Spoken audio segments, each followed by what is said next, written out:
నా పేరు మల్లేష్. నేను 2025 మెగా డిఎస్సి ఆస్పిరెంట్ని.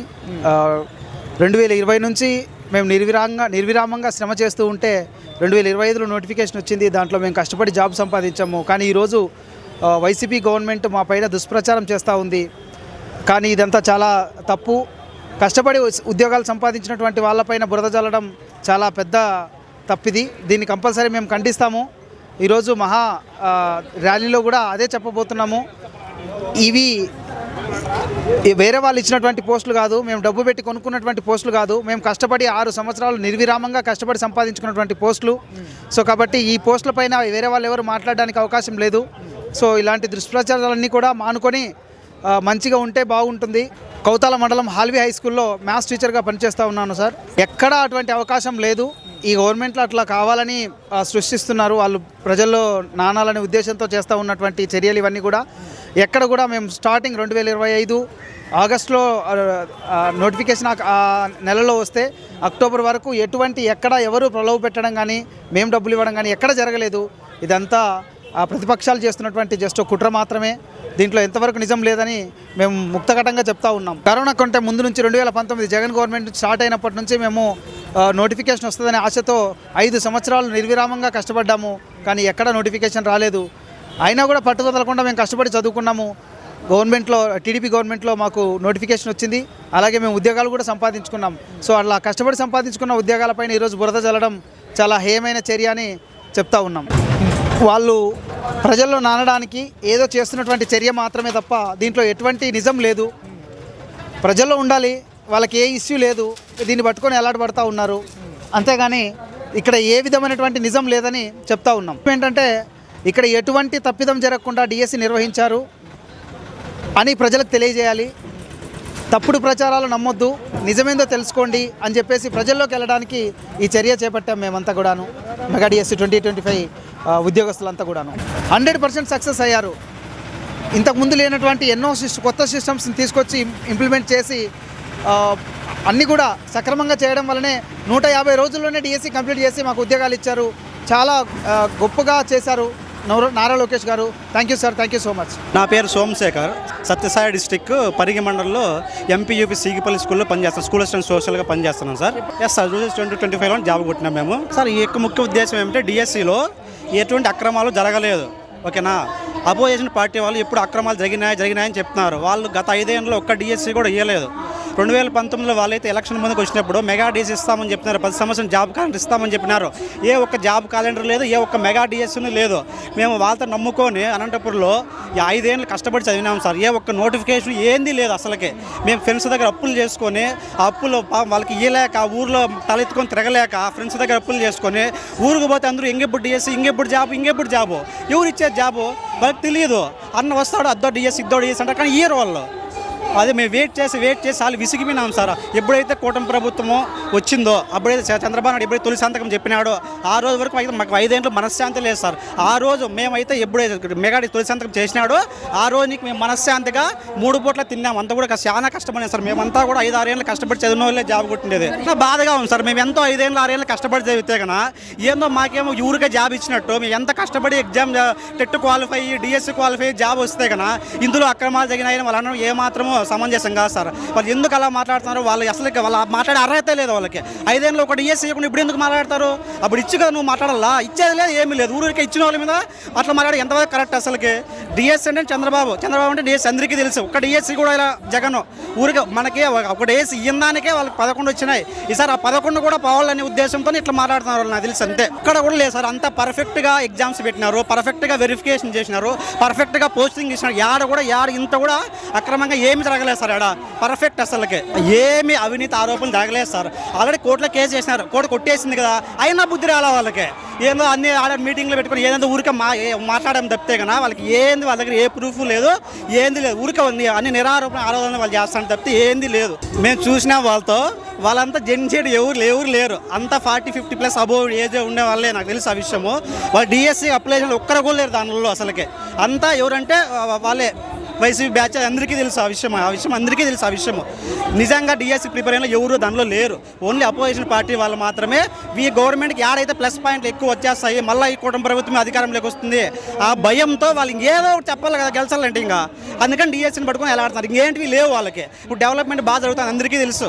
కాబట్టి వాళ్ళు ఇంకేం చెప్పాలో అర్థం కాక దిక్కు తెలక ఈ డిఎస్సిని ఊరికేట్లా ఏదో తెర మీద తీసుకొని వచ్చి టైం పాస్ చేస్తున్నారు అంతే. వాళ్ళు అవాస్తవం. కోర్టు అందుకే అది కొట్టేసింది. వీళ్ళు ఊరికే అంత టైం పాస్కి అంతే అట్లా మాట్లాడడం తప్పితే ఇంకేంది లేదు.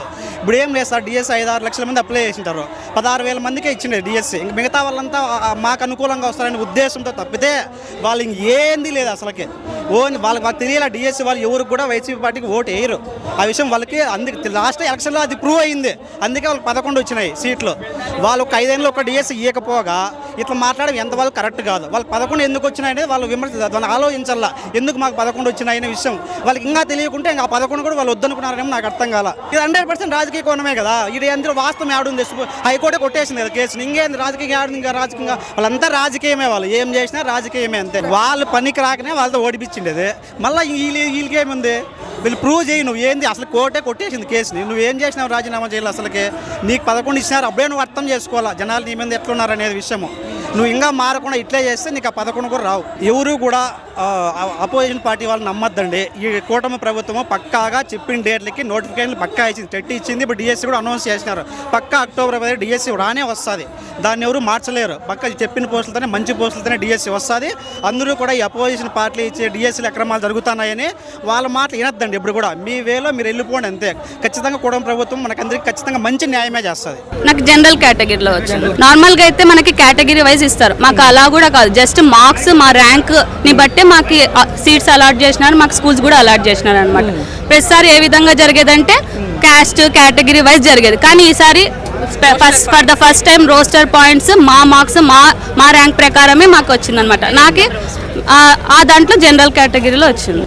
అంటే ఇన్ని సంవత్సరాలు కష్టపడి ఇప్పుడు మళ్ళీ ఫేక్ ఎలిగేషన్స్ పెట్టడం వల్ల జనాలందరూ ఏమనుకుంటారంటే వీళ్ళు ఖచ్చితంగా డబ్బులు పెట్టి కొనుక్కొని వచ్చినారనే ఫీలింగ్ వాళ్ళలో వచ్చేస్తుంది. మేము ఇంత కష్టపడినా కానీ అవే మాటలు మళ్ళీ మేము వినాల్సి వస్తుందని మేము అనుకుంటాం. ఆల్మోస్ట్ 2018 చంద్రబాబు సార్ అప్పుడు డిఎస్సి చేసినప్పుడు మేము రాసినాం 2018లో. దాని తర్వాత ఆల్మోస్ట్ 5-6 ఇయర్స్ కష్టపడినాక ఆల్మోస్ట్ 7th ఇయర్ను మేము మళ్ళీ డిఎస్సి రాసినాం.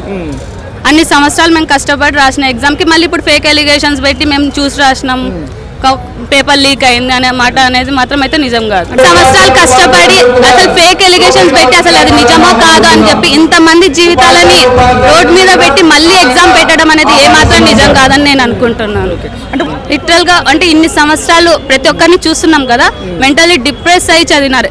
అటు వదులుకోలేక అటు వేరే జాబ్కి వెళ్ళలేక ఈ జాబ్కి కూర్చొని చదివి మళ్ళీ ఎగ్జామ్ అంటే వాళ్ళు ఎంత ఇది లోన్ అవుతారో మీరే ఆలోచించాలి. ఇలాంటి ఫేక్ ఎలిగేషన్స్ పెట్టకుండా దీన్ని ఇప్పుడు ముగిస్తే బాగుంటుందని మేము అనుకుంటున్నాం. మేమైతే ఒప్పుకోం, నారా లోకేష్ గారిని రాజీనామా చేయాలని అయితే మేము ఒప్పుకోం.